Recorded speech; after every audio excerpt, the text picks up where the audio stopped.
কোনো ব্যাংকে সিএসপি নিতে গেলে বর্তমানে কিন্তু আইআইবিএফ সার্টিফিকেট প্রয়োজন হয়। সেই জন্য আজকের ভিডিওতে আপনাদের দেখাবো যে এই আইআইবিএফ সার্টিফিকেটের জন্য কিভাবে আপনি আবেদন করবেন, আবেদন করতে কি কি ডকুমেন্টস লাগবে, এর এলিজিবিলিটি ক্রাইটেরিয়া কি আছে এবং এই সার্টিফিকেট আবেদন করার জন্য আপনার কত টাকা ফি লাগবে, সমস্ত বিস্তারিত আলোচনা করব।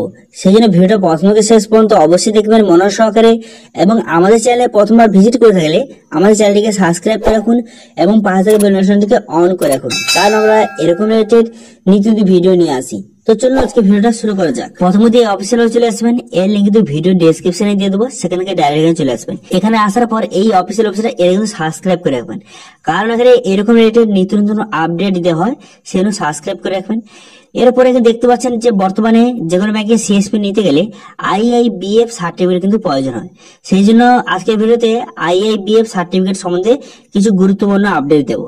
তো আজকে যে টপিকগুলো নিয়ে আলোচনা করবো সেগুলি হলো আইআইবিএফ সার্টিফিকেটটা কি, আইআইবিএফ সার্টিফিকেট কি কাজে প্রয়োজন হয়, এই সার্টিফিকেট আবেদন করার জন্য এর এলিজিবিলিটি ক্রাইটেরিয়া কি লাগে, কি কি ডকুমেন্টস লাগবে এবং আইআইবিএফ সার্টিফিকেটের জন্য কিভাবে আবেদন করবেন, আবেদন করার পর কিভাবে এক্সামটা দেবেন, কিভাবে এই সার্টিফিকেট ডাউনলোড করবেন, এই সার্টিফিকেট আবেদন করার জন্য কত টাকা ফি লাগবে। তো প্রথম বলবো যে আইআইবিএফ সার্টিফিকেটটা কি। তো আইআইবিএফ সার্টিফিকেটটা হলো যে কোনো ব্যাংকে সিএসপি নিতে গেলে এই সার্টিফিকেটের প্রয়োজন হয়। আপনাকে একটি এক্সাম দিয়ে এই সার্টিফিকেটটি নিতে হয়। যে কোনো বড় বড় ব্যাংকে সিএসপি নিতে গেলে এই সার্টিফিকেট আপনার অবশ্যই দরকার। এরপর বলি যে আইআইবিএফ সার্টিফিকেট কি কাজে প্রয়োজন হয়। তো প্রথম বলবো যে এই সার্টিফিকেট মূলত যে কোনো ব্যাংকে সিএসপি নেওয়ার জন্য প্রয়োজন লাগে। এছাড়া কিন্তু যে কোনো যদি আপনি ব্যাংকিং জবের জন্য আপনি অ্যাপ্লাই করেন, সেখানে যদি এই সার্টিফিকেট যদি আপনার থাকে তাহলে কিন্তু আপনি এক্সট্রা কিছু বেনিফিট পেয়ে যাবেন। সেই জন্য কিন্তু এই সার্টিফিকেট আপনার অবশ্যই করে রাখা দরকার, ঠিক আছে। তো এরপরে বলবো যে এই সার্টিফিকেট আবেদন করার জন্য আপনার এলিজিবিলিটি কি দরকার।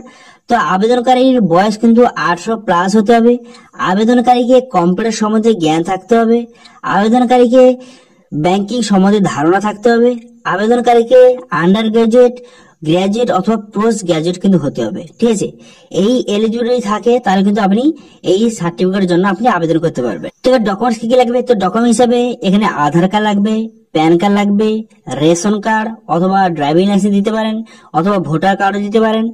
এরপর কিন্তু ব্যাংক পাসবুক লাগবে, ফটো এবং সিগনেচার, এই কয়টি ডকুমেন্টস কিন্তু লাগবে আবেদন করার জন্য। তো এবার কিভাবে আবেদন করবেন। তো কিভাবে আবেদন করবেন এখানে নিচে কিছু ডিটেইলস দেওয়া আছে, এখান থেকে দেখে নেবেন।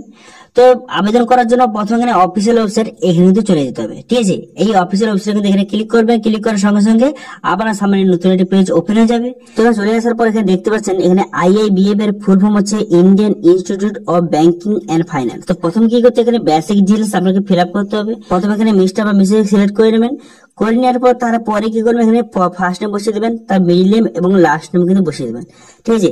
বসিয়ে দেওয়ার পর তারপর কন্ট্যাক্ট দিয়ে বসাতে হবে। প্রথম কি করবেন এখানে অ্যাড্রেস, আপনার কিন্তু অ্যাড্রেস এখানে বসিয়ে দেবেন। আপনার অ্যাড্রেসটা বসিয়ে দেওয়ার পর তারপর ডিস্ট্রিক্ট, সিটি এবং এখান থেকে স্টেটটা কিন্তু সিলেক্ট করে নেবেন। করে নেওয়ার পর এখানে পিনকোড নাম্বারটা কিন্তু বসিয়ে দেবেন। বসিয়ে দেওয়ার পর তারপর এখানে ডেট অফ বার্থটা বসিয়ে দেবেন। ডেট অফ বার্থটা এইভাবে সিলেক্ট করে নেবেন। ডেট অফ বার্থ সিলেক্ট করে নেওয়ার পর তারপর জেন্ডার আপনি মেল বা ফিমেল এখান থেকে সিলেক্ট করে নেবেন, ঠিক আছে। প্রথমে ডেট অফ বার্থ কিন্তু যে 18 বছরের উপরে হতে হবে। তবে জেন্ডারটা এখানে সিলেক্ট করে নেওয়ার পর তারপরে এখানে কোয়ালিফিকেশন, যদি আপনি আন্ডার গ্রাজুয়েট হয়ে থাকেন অথবা যদি আপনি গ্রাজুয়েট অথবা পোস্ট গ্রাজুয়েট হয়ে থাকেন এখান থেকে সিলেক্ট করবেন।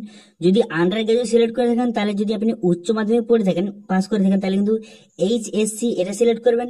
যদি আপনি মাধ্যমিক পাস করে থাকেন তাহলে কিন্তু এসএসসি এটা কিন্তু সিলেক্ট করে নেবেন, ঠিক আছে। এরপর আপনার ইমেল আইডি এখানে সঠিকভাবে কিন্তু বসিয়ে দেবেন। বসিয়ে দেওয়ার পর এখানে আপনার কিন্তু মোবাইল নাম্বার, এখানে কিন্তু মোবাইল নাম্বার বসিয়ে দেবেন। তারপরে আপনার আধার কার্ডের নাম্বারটা কিন্তু সঠিকভাবে এখানে বসিয়ে দেবেন।